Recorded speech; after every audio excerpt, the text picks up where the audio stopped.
بسم الله الرحمن الرحيم. السلام عليكم ورحمة الله وبركاته.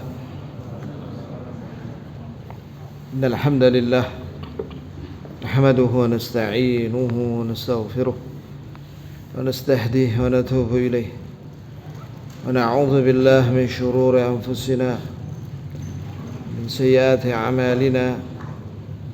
من يهده الله فلا مضل له ومن يضلل فلا هادي له. أشهد أن لا إله إلا الله وحده لا شريك له وأشهد أن محمدا عبده ورسوله صلى الله عليه وعلى آله وصحبه ومن تبعهم بإحسان إلى يوم الدين وسلم تسليما كثيرا.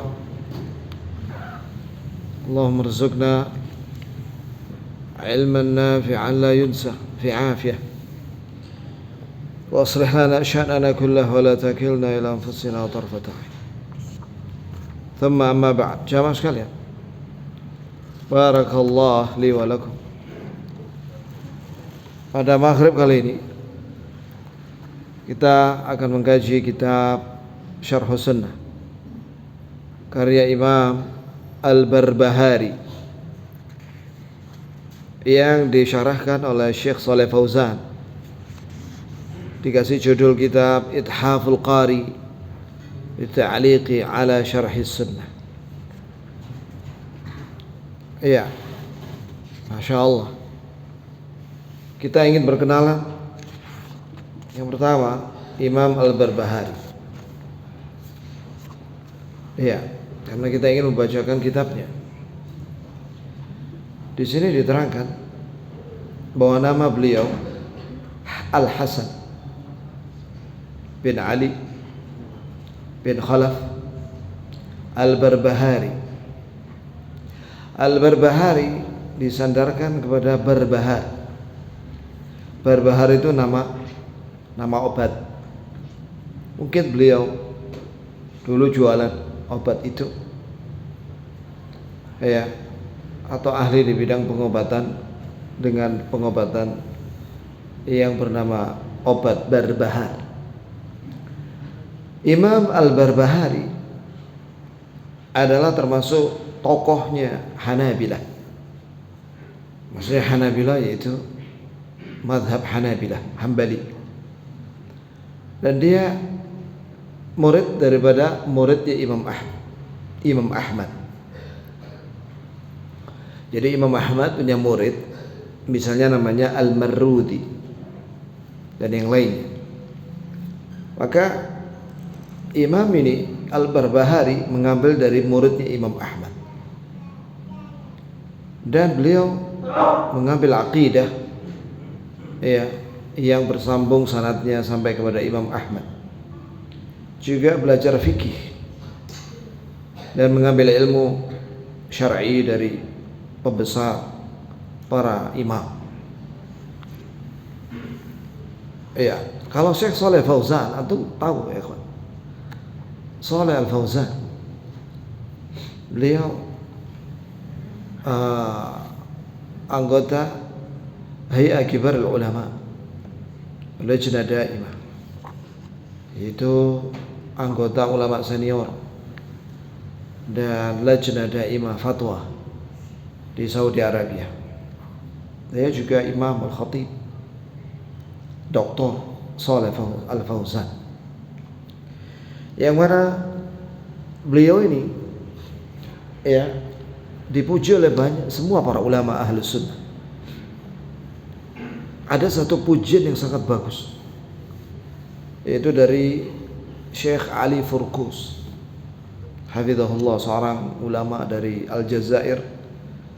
Beliau mengatakan, jika kalian ingin mengetahui ilmunya tiga ulama, yaitu Syekh Al-Albani, Syekh Ibn Baz, Syekh Ibn Uthaymin, maka lihatlah kepada Syekh Shalih Al-Fauzan. Dia mewarisi ilmunya tiga ulama ini. Masya Allah, ya kan? Ya, itu ya. Itu pujian cukup bagi kita bahwa beliau seorang alim baqiyatus salaf, yakni sisa-sisa dari ulama salaf di abad ini yang terpercaya. Nah, sekarang penjelasan tentang judul kitab asli daripada kitab ini ya adalah namanya Syarhus Sunnah. Syarhus Sunnah. Yang dimaksud dengan sunnah di sini adalah tariqatul Rasul, yaitu jalannya Rasulullah SAW. Ini atau cara Rasulullah dalam beragama Islam. Bukan yang dimaksud dengan sunnah di sini menurut ya yang disebutkan oleh ahli hadis, yaitu ma thabata 'an Nabi sallallahu alaihi wasallam min qaulin aw fi'lin aw taqrir, yaitu yang sah dari Nabi baik berupa ucapan, perbuatan dan persetujuan. Tapi sunnah di sini a'dhamu min dzalik, lebih besar daripada itu, yaitu jalannya Rasulullah Muhammad sallallahu alaihi wasallam dan jalannya para sahabatnya dan jalannya salafus saleh, yaitu yang mengikuti Rasulullah dan para sahabat dari kalangan tabi'in wa atba'ut tabi'in. Inilah yang dimaksud dengan sunnah dalam buku ini. Ya. Jadi cara beragama Rasulullah SAW dan para sahabat dan tabi'in atau yang disebut dengan salafus saleh, itulah yang dimaksud dengan sunnah, baik dalam perkara aqidah atau ibadah atau fikih atau adab, akhlak.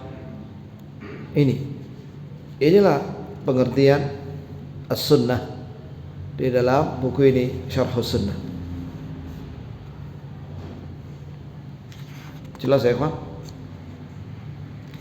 Pembahasan buku ini sangat penting karena buku ini menjadi salah satu rujukan para ulama ahlus sunnah wal jamaah.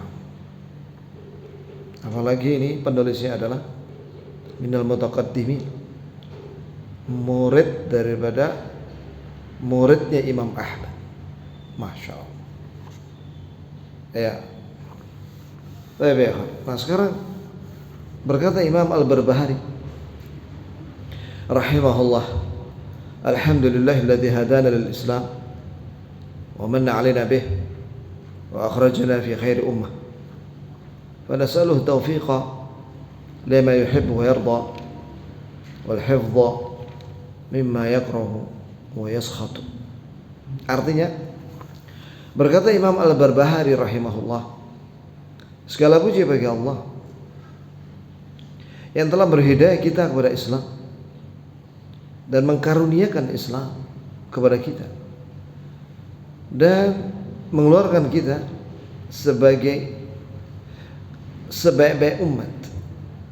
Maka kita minta kepada Allah taufik, hidayah kepada apa saja yang dicintai oleh Allah dan diridhoinya, dan semoga Allah melindungi kita dari segala yang dibenci dan dimurkai. Kata Syekh Shalih Al-Fauzan, "Hadhi khutbatul kitab. Fabada bilhamdulillah amalan bisunnah. Kana an-nabiy sallallahu alaihi wasallam yahmadullah wa yuthni alayhi fi kitabatihi wa mukhatabatihi, wa hakadha kana as-salafus salih wa ahlul ilm yabda'una kutubahum bismillahir rahmanir rahim iqtida'an bil kitabi wal aziz wa bilhamdulillahi rabbil alamin iqtida'an bi fi'l an-nabiy sallallahu alaihi wasallam. Fa innahu kana idza arada an yakhutub aw yatakallam aw yunabbih ala shay' yahmadullah wa yuthni alayhi ثم يبين ما يريد بيانه عليه الصلاة والسلام. فالمؤلف نهج هذا المنهج مقتديا بمن سلف وهو البداء بالحمد لله. Yani penulis mengawali kitabnya dengan puji-pujian kepada Allah, alhamdulillah. Ya. Yang mana kalimat ini, alhamdulillah, segala puji bagi Allah, itu dalam rangka mengamalkan sunnah. Ya, karena Rasulullah SAW selalu mengawali dengan memuji Allah dan menyanjungnya dalam surat-suratnya dan khutbah-khutbah. Begitu pula salafus saleh dan para ulama. Mereka mengawali dengan Bismillahirrahmanirrahim untuk mengikuti dan meneladani Al-Quran. Karena di Al-Quran itu setiap awal surat diawali dengan apa? Basmalah. Bismillahirrahmanirrahim. Begitu pula surat Nabi SAW kepada Raja Heraklius, sebagaimana dalam Sahih Bukhari, Bismillahirrahmanirrahim. Min Muhammad ibn Abdullah ila Herakl azimir Rum, aslim taslam. Dengan nama Allah yang maha pengasih lagi maha penyayang. Min Muhammad, dari Muhammad bin Abdullah kepada tokoh Romawi Herakla itu Heraklius. Aslim taslam, masuklah kamu ke dalam Islam, kau akan selamat. Ayat itu dalam Sahih Bukhari, Nabi SAW mengawali tulisannya dengan apa? Bismillah. Begitu pula Nabi kita penulis di sini, ya, dan para ulama itu mengawali dalam khutbahnya atau tulisannya, nulis buku, mengawali dengan basmalah atau alhamdulillah. Karena ada hadis ya ikhwan, kullu amrin dibalin la yubda'u fihi bilhamdulillah wa atta. Semua urusan jika tidak diawali dengan alhamdulillah, maka pekerjaan itu terputus berkahnya, terputus kebaikan. Walaupun hadis itu sanadnya lemah, ya, kata para ulama ahli hadis, sanadnya lemah, tapi matanya dikuatkan oleh Quran dan hadis. Ya, basmalah jelas. Begitu pula alhamdulillah. Itu ada di surat Al-Fatihah juga. Dan juga dalam surat yang lainnya, surat Al-An'am, begitu pula surat Al-Kahfi. Ya, setelah basmalah alhamdulillah. Begitu pula dalam tulisan-tulisan Nabi kita Muhammad dan juga khutbah-khutbah Nabi kita Muhammad SAW mengawali dengan apa? Innal hamdalillah. Ya. Begitu ya ikhwan. Jadi matan hadis itu sahih, dikuatkan oleh Al-Quran dan hadis yang sahih. Nah, sekarang makna arti alhamdulillah. Kata pensyarahnya di sini, hafizahullah, wa man alhamdulillah ay jami'ul mahamidillah azza wa jalla, wal hamdu huwa al-madhu wa thana'u 'ala al-mamduh. Fallahu jalla wa 'ala yuhmadu li dhatihi wa yuhmadu li asma'ihi wa sifatihi wa yuhmadu subhanahu 'ala af'alihi. Falahu jami'u anwa'il hamd li'anna jami' an-ni'am minhu subhanahu. وأما غيره فيحمد على قدر ما يسدي من الجميل، ولكن الحمد المطلق الكامل الشامل هو لله عز وجل، فلا يجوز لك أن تقول الحمد لفلان بمعنى الاستغراق، هذا لا يجوز إلا لله. Adapun makna alhamdulillah, ini seluruh pujian dan sanjungan milik Allah. Ya, alhamdulillah, sanjungan dan pujian kepada Allah yang terpuji, maha terpuji. Kalau dalam penjelasan Syekh Muhammad bin Shalih Al-Utsaimin, ya, beliau menerangkan begini, mendefinisikan alhamdulillah, menerangkan alhamdulillah itu wasful mahmud bil kamal, yaitu mensifati Allah yang maha terpuji dengan maha sempurna. Kenapa? Karena ada dua sebab. Nah, ini sama dengan penjelasan Shalih Al-Fauzan. Ya, cuma Syekh Shalih Al-Fauzan menerangkan lebih rinci. Allah Azza wa Jalla terpuji karena zatnya maha sempurna. Allah Azza wa Jalla terpuji karena nama-namanya maha bagus dan sifatnya maha tinggi dan maha sempurna. Dan juga karena Allah Subhanahu wa taala terpuji dalam semua perbuatannya, termasuk di dalamnya ucapannya. firman-firman-Nya. Ya. Dan juga karena Allah Azza wa Jalla Maha baik dan Maha memberi nikmat kepada seluruh makhluknya, baik nikmat Islam dan Sunnah kepada yang dicintainya, ya, atau nikmat dunia yang halal kepada yang dia cintai maupun yang dia tidak cintai. Maka dengan itu Allah Azza wa Jalla Maha terpuji secara mutlak. Jadi tidak boleh kita mengatakan misalnya kepada seseorang alhamdulillah fulan. Tidak boleh, karena alhamdulillah secara mutlak, pujian secara mutlak itu tidak boleh diucapkan kecuali untuk Allah. Adapun pujian terhadap manusia atau makhluknya, ya, itu sesuai dengan apa yang dia miliki dari sifat yang pantas untuk dipuji. Begitulah makhluk. Yani tidak mutlak. Pujian terhadap makhluk itu tidak mutlak. Tapi kepada Allah Azza wa Jalla itu mutlak. Hatta terhadap Nabi kita Muhammad sallallahu alaihi wasallam tidak boleh orang mengatakan alhamdulillah Muhammad. Enggak boleh. Alhamdulillah khusus untuk lillah, untuk Allah Jalla wa ala. Nah, kemudian dibawakan dalilnya kama fil Quran. Alhamdulillahirabbil alamin Ar-Rahmanir Rahim. Begitu pula dalam surah Al-An'am ayat 1, Alhamdulillahilladzi khalaqas samawati wal arda wa ja'ala adh-dhulumati wan nur. Alhamdulillahi fatiris samawati wal ard. Surat Fatir ayat 1. Nah, dalilnya itu pujian bagi Allah. Jadi dalam surat Al-Fatihah, ya, segala puji bagi Allah. Dia adalah Rabb, pencipta alam semesta. Kemudian dalam surat Al-An'am ayat 1, segala puji bagi Allah yang telah menciptakan langit dan bumi dan menciptakan kegelapan dan cahaya. Fatir ayat 1, Alhamdulillahi fatir samawati wal ard. Segala puji bagi Allah yang menciptakan langit-langit dan bumi dari tidak ada menjadi ada. Amma an taqul ashkuru fulan atau ahmadu fulan ala kadza wa kadza bima'na takhsis asy-syai' alladhi min ajli hamidtahu atau syakartahu alaihi fala ba's.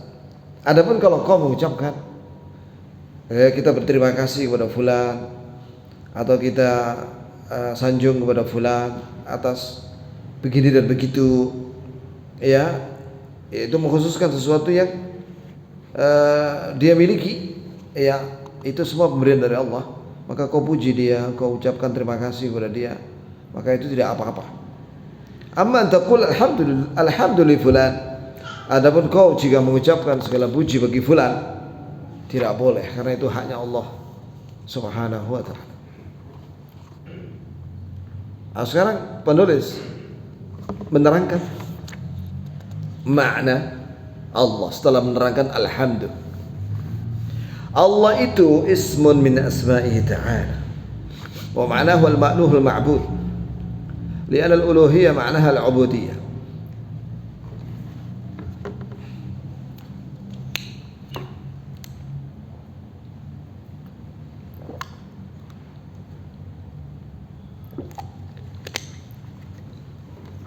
Baik, Allah adalah nama dari nama-nama Allah yang maha tinggi.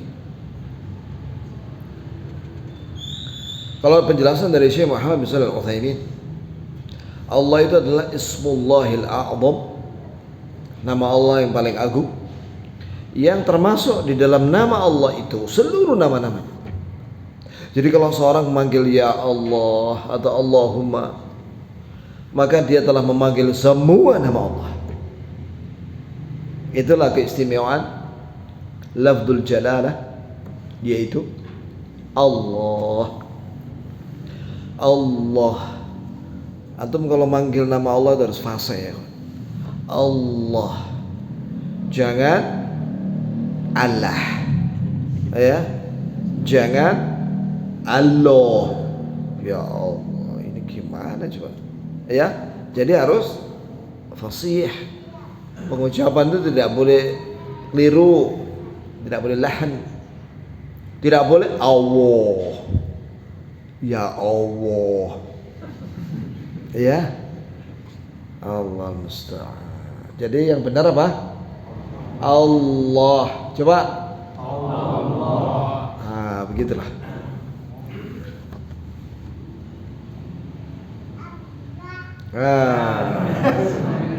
Nah, kemudian makna Allah langsung diterangkan di sini oleh penulis al-ma'luh. Ini Allah itu maknanya al-ma'luh. Ini dari kata al-ilah yang maknanya al-ma'luh. Lah al-ma'luh itu sinonim dengan al-ma'bud, yang disembah. Oleh karena itu pecahan katanya lagi al-uluhiyah, artinya ubudiyah, itu ibadah. Penafsiran bahwa Allah itu adalah yang disembah itu diambil dari penafsiran Ibnu Abbas radhiyallahu anhuma, menerangkan bahwa Allah itu adalah dzul uluhiyah wal ubudiyah lil khalqi ajma'in.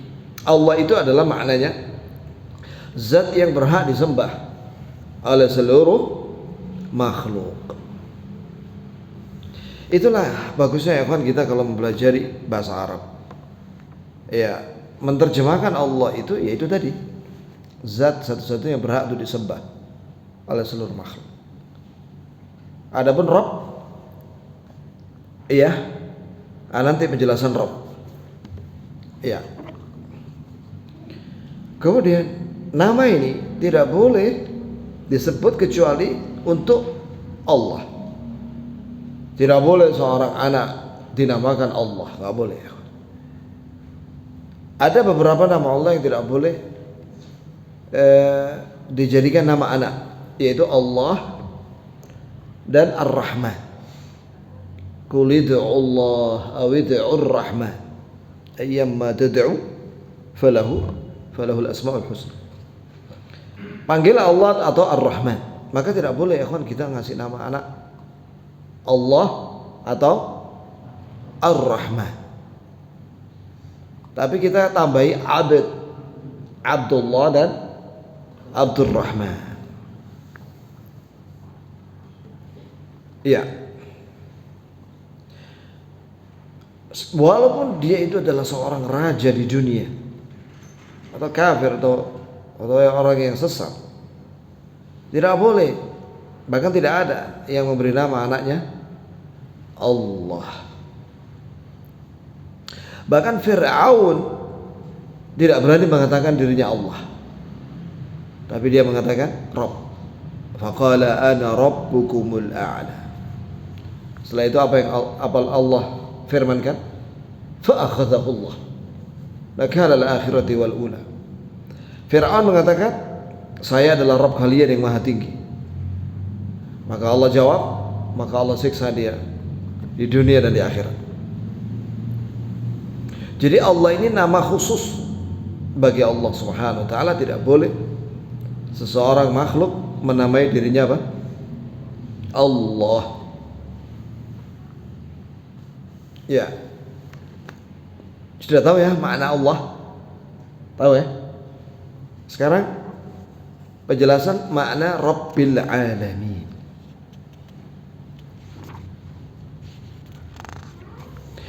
Rabb ma'nahu al-Malik al-Mutasarrif.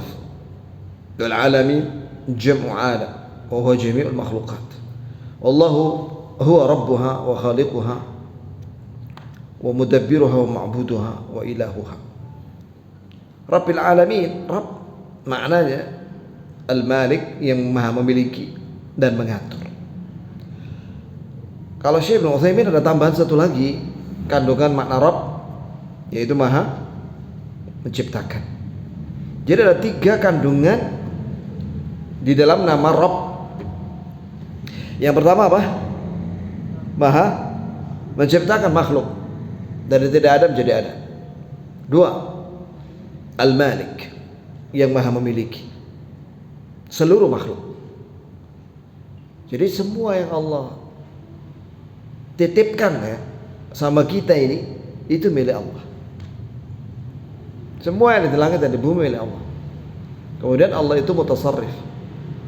Rabb itu mutasarrif, yaitu maha mengatur. Mengatur apa? Semua, baik takdir maupun syar'i. Termasuk rezeki, mematikan, menghidupkan, meninggikan, merendahkan, ya, memberi ilmu, mengabulkan doa, itu makna mutasarrif atau mudabbir, yang maha mengatur. Rabbil alamin, al-alamin jamak dari alam, yaitu seluruh makhluk. Kalau bahasa kita alam semesta, seluruh makhluk, seluruh ciptaannya yang ada di langit dan di bumi dan di antara keduanya.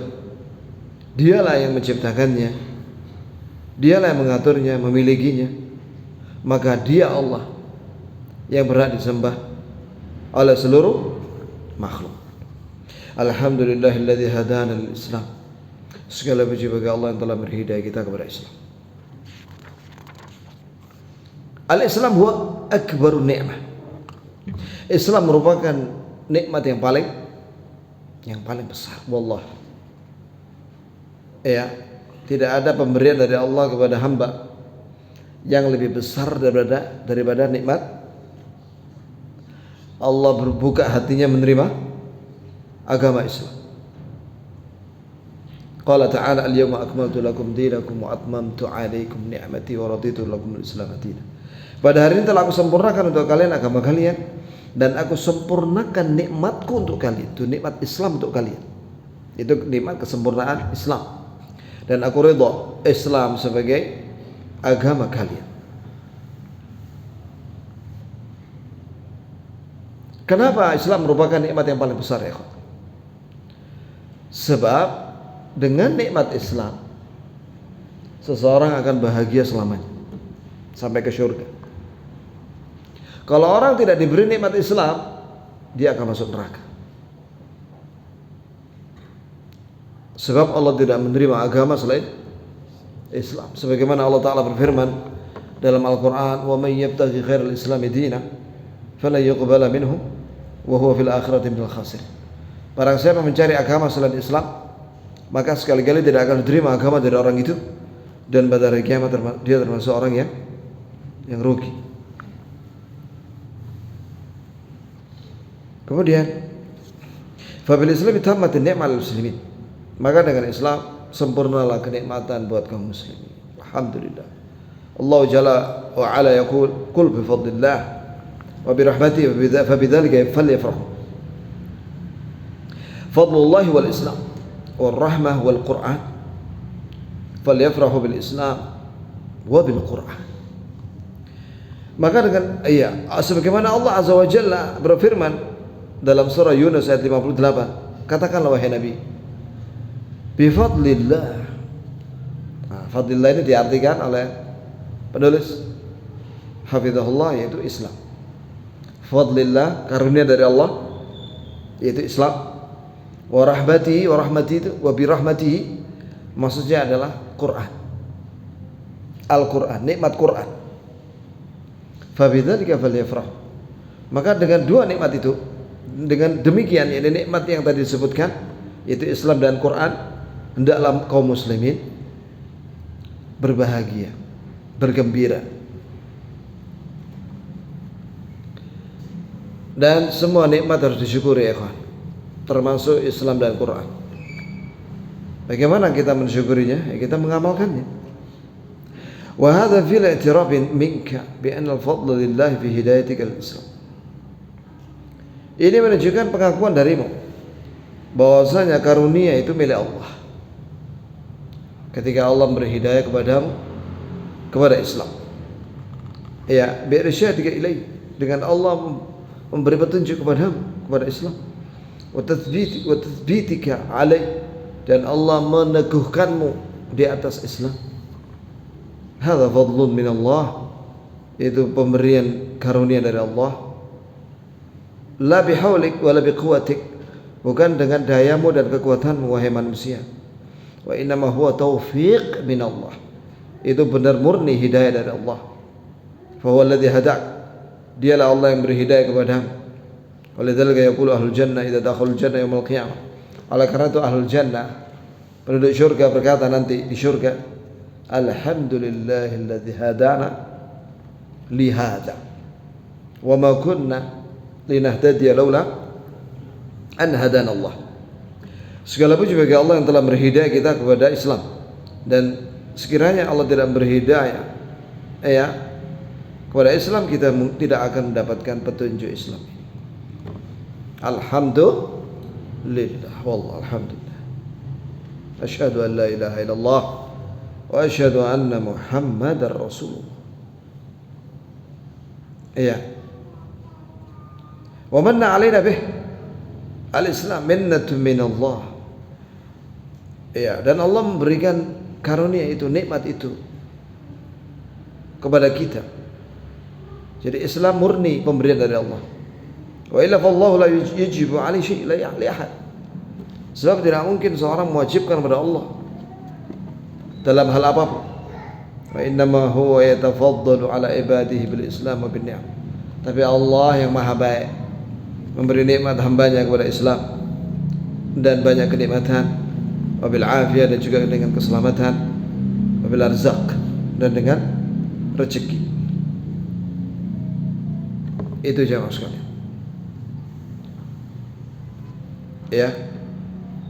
Maka seorang apabila mendapatkan nikmat Islam, hendaklah dia belajar Islam. Itu sebagai bukti bahwa dia syukur atas nikmat Islam. Kemudian dia mengamalkan. Itulah bentuk syukur kita kepada Allah atas nikmat Islam. Sebab kalau seseorang tidak mempelajari Islam, tapi dia Islamnya KTP, kemudian dia tidak mengamalkan Islam, tidak sholat, mungkin dia akan murtad. Rata-rata orang-orang murtad umumnya mereka tidak sholat, tidak mensyukuri nikmat Islam. Wallah ya ikhwani, kita dengan sebab Allah memberi hidayah kita pada Islam itu dengan sebab. Sebabnya apa? Orang tua kita muslim. Kalau orang-orang mu'allaf itu Allah kasih hidayah Islam bukan dengan kedua orang tuanya yang kafir. Walaupun ada juga, tapi jarang. Tapi orang-orang yang mu'allaf itu dia mendapatkan hidayah Islam dengan cara apa? Belajar Quran, membandingkan. Itu rata-rata mereka yang masuk Islam, sehingga mereka menangis bersyukur karena telah mendapatkan kebenaran.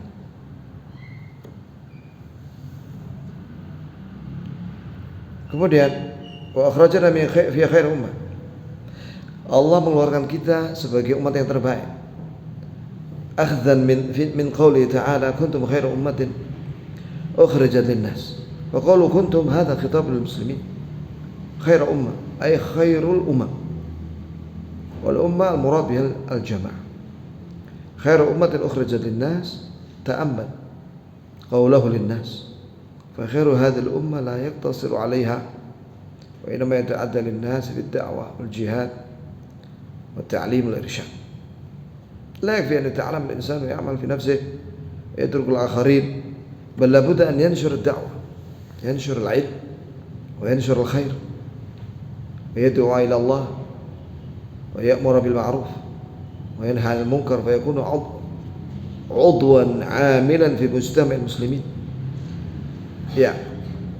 فقولوا أخرجت للناس معناه ما أخرجوا لأنفسهم فقط، وإنما أخرجهم الله للناس. Penulis menyatakan rahimahullah, Allah telah mengeluarkan kita, menjadikan kita sebagai umat yang terbaik. Itu diambil dari firman Allah dalam surah Ali Imran, kuntum khaira ummah. Kuntum khaira ummah, kalian adalah umat yang terbaik. Ukhrijat linnas, yang dikeluarkan untuk manusia.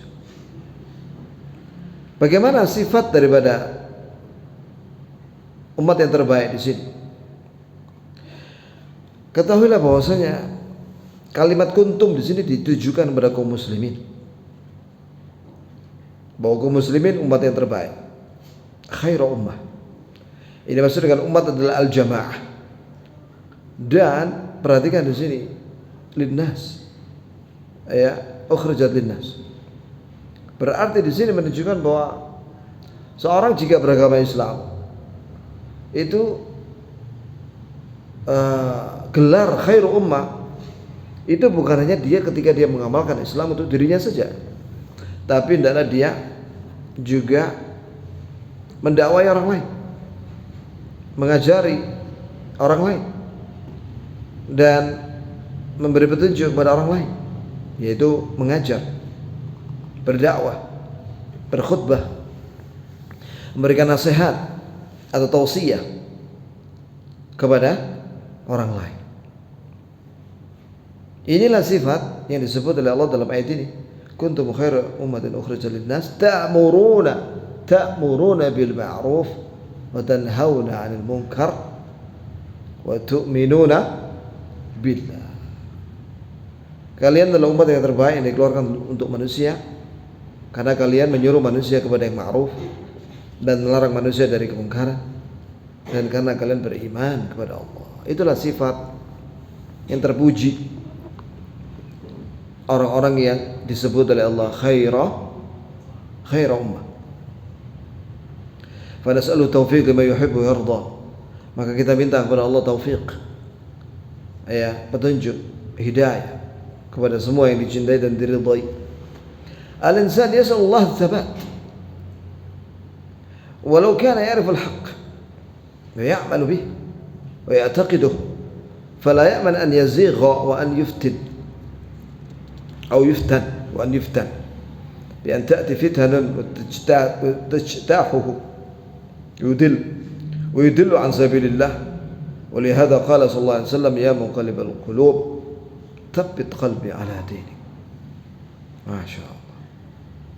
Ini penulis berdoa minta kepada Allah, walaupun dia itu seorang alim, minta kepada Allah tetap istiqamah di atas petunjuk kepada semua yang dicintai dan diridhai oleh Allah, yaitu Islam, yaitu mengamalkan Islam. Di sini terkandung faedah bahwa seorang muslim itu hendaklah senantiasa minta kepada Allah keteguhan di atas Islam, walaupun dia tahu kebenaran, walaupun dia hafal dalil Quran hadis, walaupun dia mengamalkan Quran hadis dan meyakini kebenarannya. Kenapa minta kepada Allah hidayah, keteguhan atas hidayah? Karena seorang hamba itu tidak akan merasa aman dari tergelincir atau terfitnah. Iya, itu terbukti ya. Nasallallahu alaihi wasallam. Ada banyak sejarah kisah orang-orang murtad. Ya, itu ada orang yang digelari Syekhul Islam abad ini, Abdullah Al-Qasim. Namanya Abdullah Al-Qasim. Dia pernah tinggal di Qasim dan dia pernah ngarang buku membantah Syiah dan orang-orang yang mencela Syekh Muhammad bin Abdul Wahab dengan bantahan yang bagus sekali. Saya belum menemukan buku itu sekarang. Ya, saya cari belum ketemu buku itu, karyanya Abdullah Al-Qasim. Sampai buku itu dipuji oleh Imam Masjidil Haram waktu itu, ya, yang sezaman dengan beliau, dengan mengatakan ini adalah bantahan terbaik terhadap orang-orang yang benci dengan dakwah Syekh Muhammad bin Abdul Wahab. Maka beliau adalah Syekhul Islam abad ini, katanya begitu. Apa yang terjadi setelah itu? Abdullah Al-Qasim ini pindah ke Mesir. Nah, dia menikah sama orang di sana, orang Mesir. Nah ternyata berubah setelah itu dia. Sebelum meninggal dia ngarang 2 buku. Di antaranya adalah Hadhihi Hiyal Aghlal. Buku itu judulnya adalah agama inilah sebenarnya beban bagi manusia. Jadi dia murtad, jadi komunis, tidak percaya dengan Allah. Bayangkan coba, apa gak ngeri ya kawan?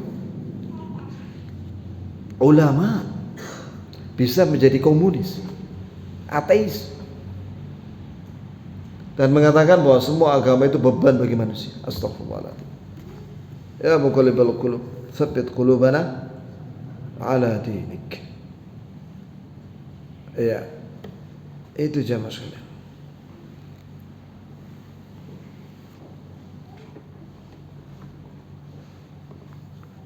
Dan banyak lagi orang-orang yang murtad atau yang tersesat. Dulunya ahlu sunnah menjadi ahlul bid'ah. Ya itu tadi karena dia tidak minta kepada Allah ats-tsabat, keteguhan di atas Islam dan sunnah.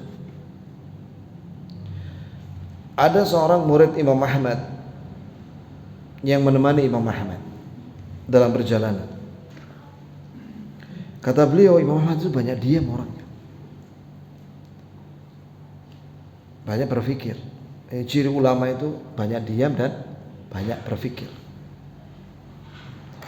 Ketika dia berbicara, adzan ya, silakan adzan dulu.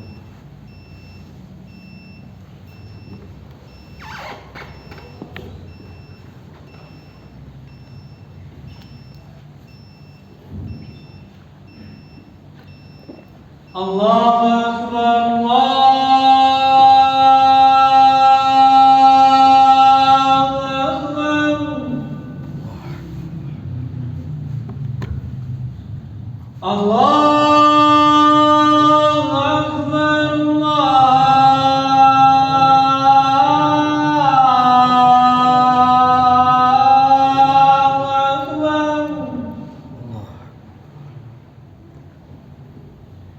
Asyhadu an la ilaha illallah.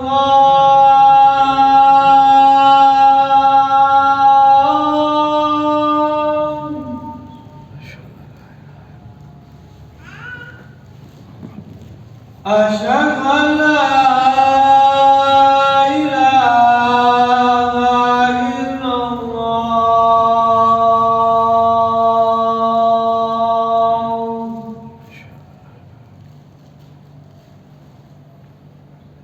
Asyhadu anna Muhammadan Rasulullah.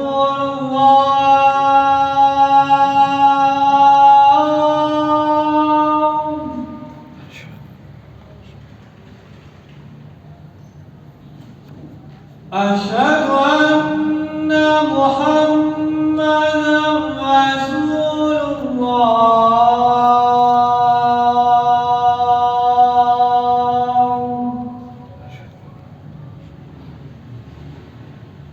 Hayya 'alas salah.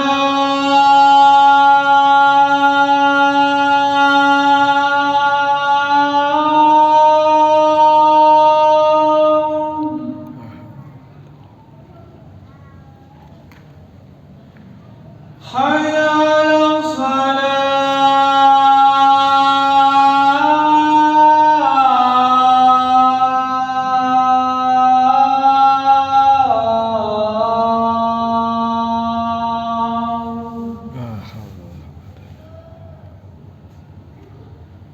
Hayya 'alal falah.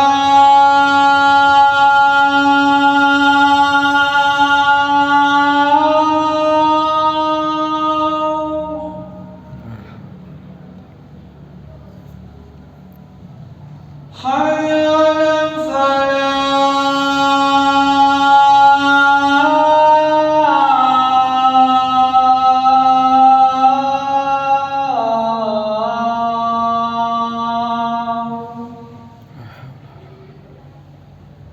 Allahu Akbar,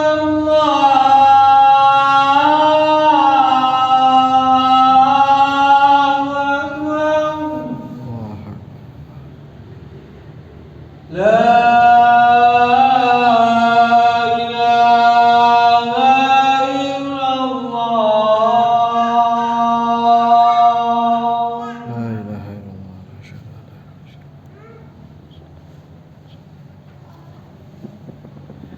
Jadi Imam Ahmad ketika dia berbicara, dia mengucapkan kalimat Allahumma amitni al-Islam wa sunnah.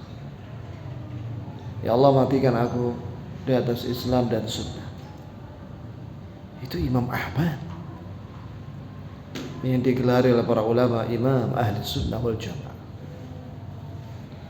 Dalilnya juga bahwa Nabi kita Muhammad SAW, sebagaimana diriwayatkan oleh istri-istrinya, ketika ditanya apa doa yang sering Nabi baca di rumah, maka para istri Nabi itu menjawab bahwa Nabi sering baca doa ya muqallibal qulub tsabbit qalbi ala dinik, ya musarrifal qulub sarrif qalbi ala ta'atik. Ya Allah yang membolak-balikkan hati, teguhkanlah hatiku di atas agamamu, yaitu Islam. Ya Allah yang membolak-balikkan hati, teguhkanlah hatiku di atas ketaatan kepadamu, sesuai dengan Al-Quran. Rabbana la tuzigh qulubana, wahai Rabb kami, janganlah kau gelincirkan hati kami ba'da idh hadaitana, setelah kau beri hidayah hati kami. Bahkan Nabi Ibrahim alaihissalam dia berikan dalam Al-Quran berdoa, wajnubni wa baniya an na'budal asnam, wahai Rabb kami, jauhkanlah aku dan anak-anakku dari penyembahan berhala. Ini menunjukkan apa? Khafa ala nafsi. Bahwa Nabi Ibrahim takut syirik itu menimpa dirinya. Bayangkan coba. Padahal Nabi Ibrahim alaihissalam sudah dipuji oleh Allah, wa makana minal musyrikin, bahwa beliau tidak termasuk musyrikin. Walaupun demikian, beliau berlindung kepada Allah dari syirik. Wajnubni, jauhkanlah aku, wa baniya, dan anak-anakku, an na'budal asnam, dari penyembahan berhala. Mengapa? Rabbi innahunna adlalna katsiran minan nas, wahai Rabbku, sesungguhnya berhala-berhala itu telah menyesatkan banyak manusia. Demikianlah orang yang saleh, semakin kuat imannya, kullama qawiya imanul insanu billah, semakin kuat keimanan seorang pada Allah, fa innahu yakhafu, dia takut kepada Allah, takut dari syirik. Wala ya'manul fitan, dan dia tidak merasa aman dari fitnah. Fitnah di sini maksudnya apa? Kullu ma yasudduka an sabilillah, semua yang menghalangimu dari ketaatan kepada Allah. Wala yuzakki nafsuhu, dan dia tidak akan mentazkiyah dirinya sendiri. Ya, dia tidak mensucikan dirinya sendiri. Bal yas'alullah tsabat, tapi minta kepada Allah keteguhan, istiqamah, wa husnul khatimah, dan minta kepada Allah husnul khatimah. Husnul khatimah itu maksudnya amalan soleh menjelang wafat. Daiman wa abadan, selalu berdoa begitu. Wa yakhafu min su'il khatimah, dan dia takut dari su'ul khatimah, lawan daripada husnul khatimah. Kalau su'ul khatimah berarti apa? Berbuat maksiat sebelum mati, itu su'ul khatimah. Sehingga penutup amalnya di dunia ini adalah maksiat, setelah itu mati dia. Itu namanya su'ul khatimah. Ini berlindung kepada Allah dari su'ul khatimah, dan berlindung kepada Allah dari fitnah. Ya khafu minal fitan, takut dari fitnah. Ya khafu minal zaygh wad dalal, dan takut dari tergelincir. Maksudnya tergelincir bukan kepleset di jalan ya akhi, tapi ketergelincir di sini tersesat. Wa min du'atis su', dan khawatir digolongkan ke dalam para dai yang mengajak kepada keburukan. Terus doa lagi, wal hifdz mimma yakrah wa yaskhat, dan mohon perlindungan kepada Allah dari segala yang dibenci dan dimarahi, dimurkai. Fa yuwaffiquna lima yuhibbu wa yarda min al-a'mal wal aqwal wal i'tiqadat. Yani Allah memberi petunjuk, kita minta kepada Allah petunjuk, agar Allah memberi petunjuk pada kita kepada semua yang dicintai dan diridhai, baik berupa amalan dan ucapan dan keyakinan. yujannibana ma yuskhitu min al-aqwali wal a'mal, dan Allah menjauhkan kita dari segala yang dimurkai, baik dari ucapan dan perbuatan, wal i'tiqadat dan keyakinan. Fa huwal hadi, karena Allah yang beri hidayah, wa huwal muwaffiq, dia yang beri taufik, wa dal mursyid, dia yang memberi petunjuk jalan yang lurus dan amal yang saleh. Walhamdulillah. Selesai sudah pembahasan satu paragraf dari Syarh Sunnah. Pertemuan berikutnya nanti satu paragraf lagi, mungkin lebih, insya Allah lebih dari 2 paragraf insya Allah. Apa ada pertanyaan ya kawan? Barangkali cukup ya. Alhamdulillah jelas sudah. Subhanakallahumma bihamdik, asyhadu an la ilaha illa anta, astaghfiruka wa atubu ilaik.